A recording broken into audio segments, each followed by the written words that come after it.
today we're going to focus on what I call a lure hand, okay, and this has several uses. Firstly, I use it to prevent the puppy jumping.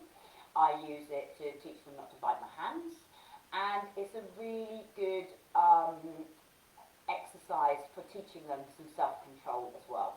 And we're going to build this up and teach 6 simple movements, again about balance. So I want my dog to be able to move in different ways and use themselves in different ways.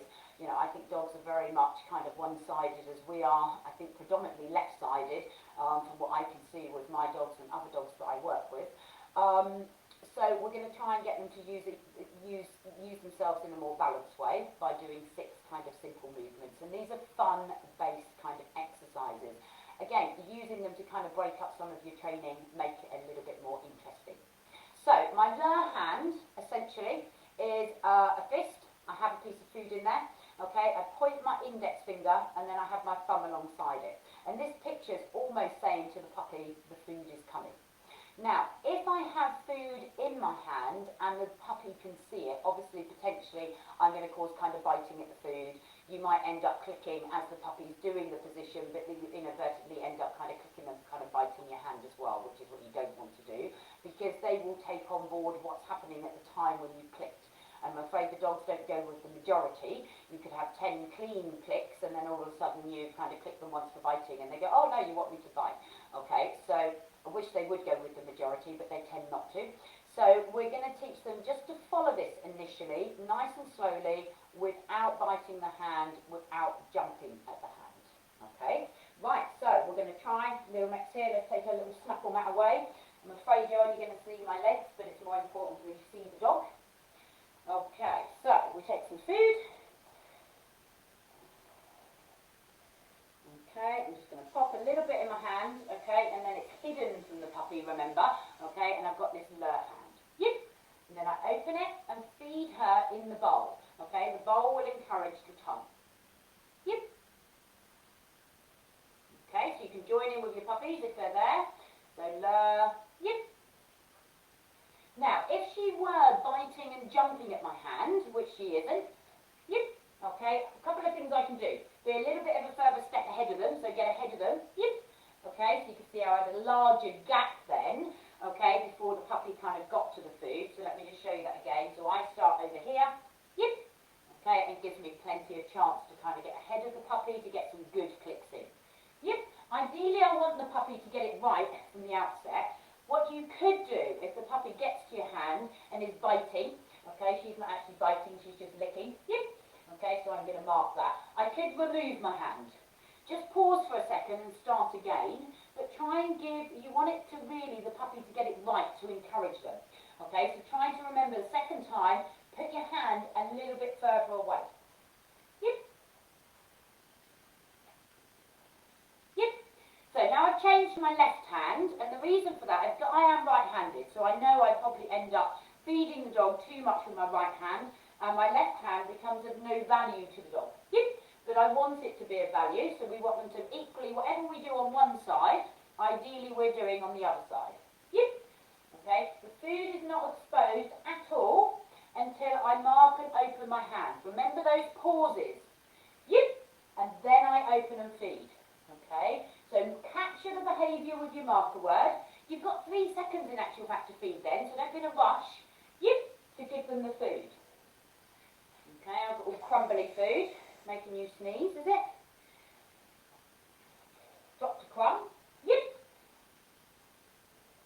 Okay, now I'm going to increase it from changing from one hand to the other. So follow this one, and then this one. Yep.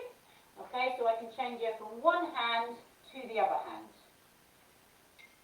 Okay, so let's look at that again. So we'll start with the left and change to the right. Yep. Yeah, she had a little bit of a look at the left then, so my left hand went behind my back as soon as I could see she was doing that. So we're going to go left hand, change to right. Yep. Okay, and let's go right hand and change to left. Yep. Good. So once your puppy's doing that, and you may be at that stage for a little while until the puppy's getting used to kind of not biting, not jumping, Okay, and I very much keep my hand level with the puppy to try and discourage that jumping. Don't get me wrong, they could be pawing your hands because it's at that kind of level. Yep, good.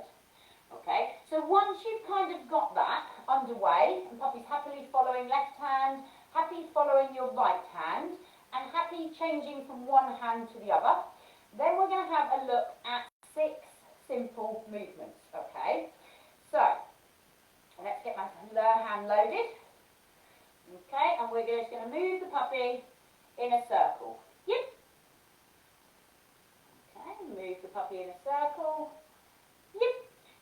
Okay, try and do it nice and slowly so the puppy's having to use each leg. Yep. So imagine you've got a cone on the floor and you're walking the puppy round the cone. Yep. Okay, nice and slowly, you're trying to keep them in that walk. Okay, remember walk is the most important pace for them to use themselves balanced. Yep. Good. Yep. Nice. Okay, so eventually that's what I would name these things, but I want the puppy being able to move. I'm going to get my lower hand higher up. Yep. Yep, without the puppy jumping. Okay, then I might be, yep, at a stage to put a name to it. Yep. I like to teach the puppy the left side and the right side, so I do call it left and right. It is a little bit confusing though, because with the puppy facing you, it's the opposite to you, isn't it? So we would go left, yep, left, yep, right, yep. Good girl. Okay, so that's 2 of the simple movements. The next ones I find are really, really good for confidence building. Yeah, a lot of rescue dogs, it would take quite a while to kind of teach them this and for them to have the confidence, okay, to do this. So what we're going to do is we're going to load our lower hand, quickly place it behind your knee, show it to puppy, yep, feed in the bowl alongside you. Okay, so face puppy again, yep, I dropped a crumb. Yep. Yep. Nice. Good, baby. Use it, little girl. Okay. Yep. Yep. You can see she was predicting then what I was going to do. There we go. I'm going to go the other way. Remember, they learn very quickly in patterns, so see how she's kind of learning the pattern. Okay. Then I would, once we're ready, once we've got this on an easier cue, yep. Okay, so I'm standing up a bit higher, I don't have to bend so much. Yep. Okay, I would be ready to start naming them. Now, where you put words is really important for the dog to learn the words. So remember, things can't be done simultaneously. Okay, so I can't go under, okay, because the dog's not going to learn the word. Their preference is always going to be to watch. Okay, so I need to say the word and then show her what it means. Under. Yep. Good girl. Under. Yep. Good girl. Well done, baby. Well done.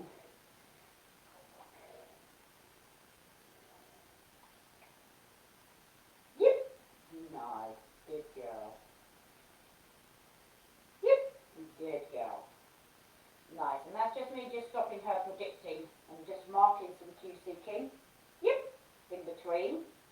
We'll talk about why I'm doing that in a moment. Let's go on to the other ones and the reason we were changing hands. So, 2 more simple movements. So go round me from left to right and go round me from right to left. Okay, so let's have a look. I've got both hands loaded. So we follow the finger around this way, change, yep. You've got to be careful how you change behind you because it's got to be obvious to the puppy. So let me turn my back and just do that so you can see. So she follows this one, then this one disappears, yep, and you can see how she just followed the other hand. Yep, good. Okay, and we're trying to get it to a point where we can just use this, yep, and go all the way round. Okay, so you can see so I've done some work on this with Mex before. Okay, now we're going to go the other way. Okay, so there and change. Yep. Okay, until we can get it to the point yip, where they're beginning to get the idea. Whoosh. Okay, I'm just going to end the exercise for her a second, and we're just going to kind of talk about those, okay? So the dog is moving to the left side and the right side. We're doing equal amounts of either side. If a dog found it particularly hard going one way, I probably would work on that direction more. You should see when you're working on your left and right that the dog will naturally find it easier one way more than the other. Try and work on the way where they're not finding it so easy, so that you're promoting kind of balance within that. Okay, now you can see when I was doing that session, and yesterday I talked about my favourite behaviour being cue seeking, my default behaviour. Obviously, because I'm just training you how to do those movements, I haven't put that in as the default within that session. But what you can see is the dog beginning to predict, and this will happen in all of your training. You know, you might announce to the puppy, oh, we're going to do some training, and they've already sat and laid down and run round you and gone through your legs and done a twist before you've even said anything. Okay? Remember, you're trying to get your default behaviour as cue seeking, okay? So you need to be able to mark that in between those exercises, okay? So let's just have a look at doing that. Should we do some training? Yep. Soon as she looks at me, mark and feed. Yep, she looks at me, mark and feed. I want that in a stand, so I'm just feeding her in the stand. Yep. Okay, so I've not really even trained her sit, but it becomes a default, well, a little bit just looking up at me. She wants to, yep, sit, okay, and I haven't trained that yet. Yep, so I just keep feeding her in the stand. Now I can do a little movement. Okay, so we go to the left, yep. Now I do my cue seeking. She's found some crumbs on the floor, yep. Good, feed her in the stand. And when she looks at me, ideally wait for your puppy to look at you before you cue anything. Okay, so I'm waiting for her to look. As soon as she does, I can do a little movement. Yep. Okay, might position myself in front initially. Yep. Okay, and can you see how she's beginning to offer those behaviours less? Just drop some crumbs on the floor. This is a problem we're using chicken. Yep. Okay, so there's the cue seeking. Yep.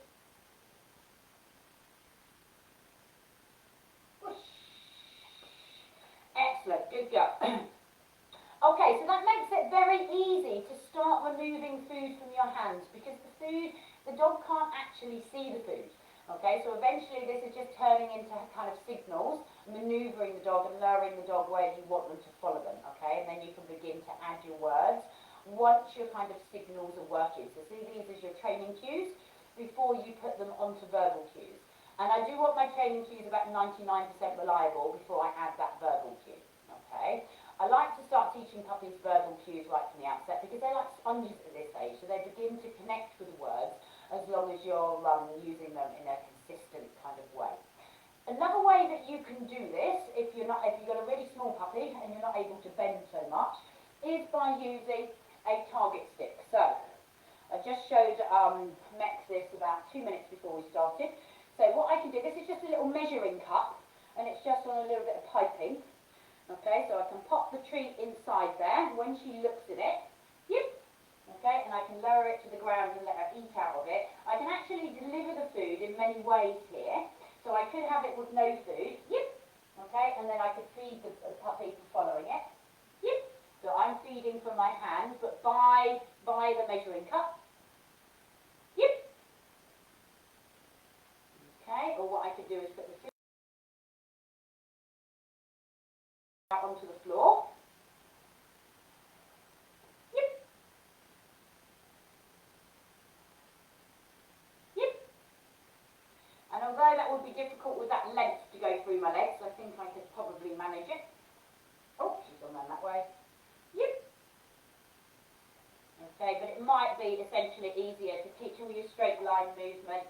A lot of people that do hill work to music would use these. Yep. Okay, and I can pop it on the floor. But again, I don't want her attacking the measuring stick and biting it, so it's up to me to try and get that kind of stick kind of ahead of her. Yep.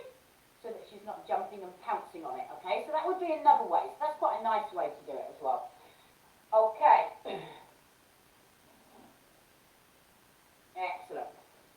we go. Beautiful. Okay, I think we've got a couple of minutes left. Oh, we are about 12:30. I was going to see if I could fit in doorway exercises, but we will fit that in, and I will talk to you about it. Probably we'll try and include that in next week. So that's your lower hand. 6 simple tricks. Go to the left, go to the right in front of me, through my legs out to the left side, through my legs out to the right side. If your puppies are a little bit nervous of coming front on and through your legs, okay, then you can just get them used to this, doing a little chain of food. So I could just sprinkle some food going through my legs, let them walk through and get it. I wouldn't touch them while they're doing that, okay, because that's what they're a little bit worried about, what your intention is. Okay, so again, maybe just get them started, build up a little bit of history if they're a little bit nervous of it, and then I could mark them early as well. So what I could do is and pop the food on the floor. Once they get used to that as the pattern, they build up the confidence to kind of come round the leg. Okay? Right. That's it for today's session. Thank you again for joining us, and thank you for my regulars. I will be back again tomorrow, and we're going to look at the all-important recall cues tomorrow. Okay? So see you again 12:15 tomorrow. Goodbye for now.